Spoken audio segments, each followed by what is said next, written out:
Nah, ini prosesnya hari ini kita pengupasan ya. Setelah perendaman atau fermentasi itu kita kupas.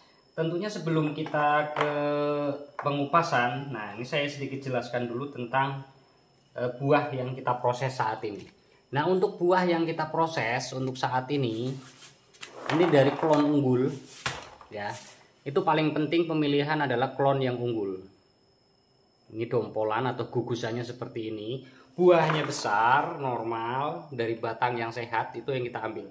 Nah, setelah kita ambil seperti ini kita belah satu persatu ya. Kalau untuk bibit itu paling bagus itu kita belah. Nah, setelah kita belah langsung kita ke proses pengupasannya. Ini ya, kopi ini sudah saya rendam ini 2 hari. Saya rendam 2 hari setelah pembelahan ya. Ini kulit-kulit yang sudah kita pisahkan. Dan ini kita mau pisahkan yang ini. Jadi tetap kita pisahkan satu persatu seperti ini. Karena masih ada yang kadang sulit dikupas, itu masih ada. Nah, kalau yang dia benar-benar matang merah, kita giniin dia langsung terkelupas. Nanti tinggal kita pilih yang kulit-kulit yang ngambang sama biji-biji yang ngambang. Nah, ini biji-biji yang ngambang seperti ini nggak bisa kita gunakan. Biji-biji yang ngambang ini artinya ini biji yang kopong ataupun biji yang keropos ataupun tidak sehat.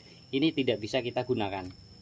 Yang kita gunakan untuk benih adalah buah-buah yang tenggelam, yang sehat seperti ini. Ya, sehat-sehat. Ini yang bisa kita jadikan benih. Nah, ini ada 3 tong ini, kemarin saya yang rendam berapa, 52 kilo 52 kilo yang gelondongan.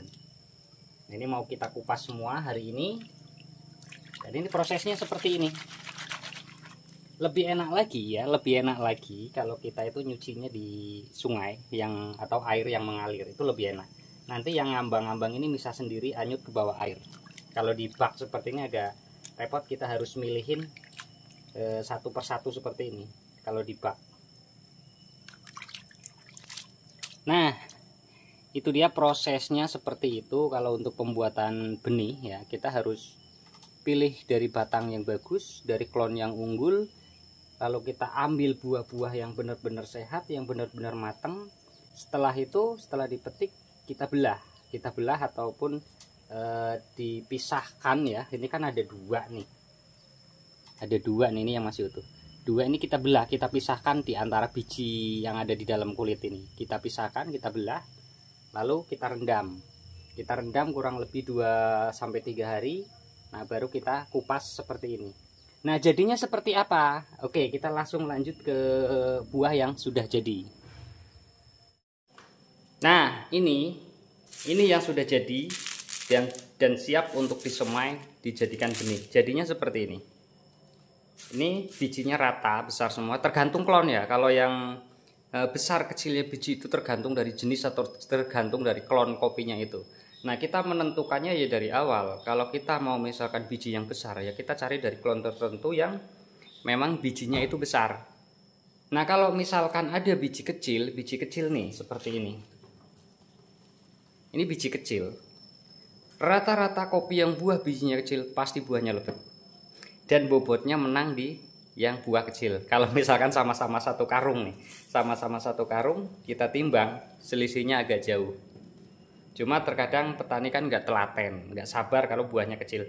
Nah, ini buah ataupun biji yang sudah jadi setelah kita melewati masa pengupasan, lalu kita jemur. Kalau dijemur jangan terlalu lama, cukup 2-3 jam. Setelah itu diangin-anginkan saja. Angin-anginkan saja di teras rumah, nanti jadinya kering seperti ini. Kalau dijemur terlalu lama, nanti takutnya benih ini mati dan ditanam tidak tumbuh.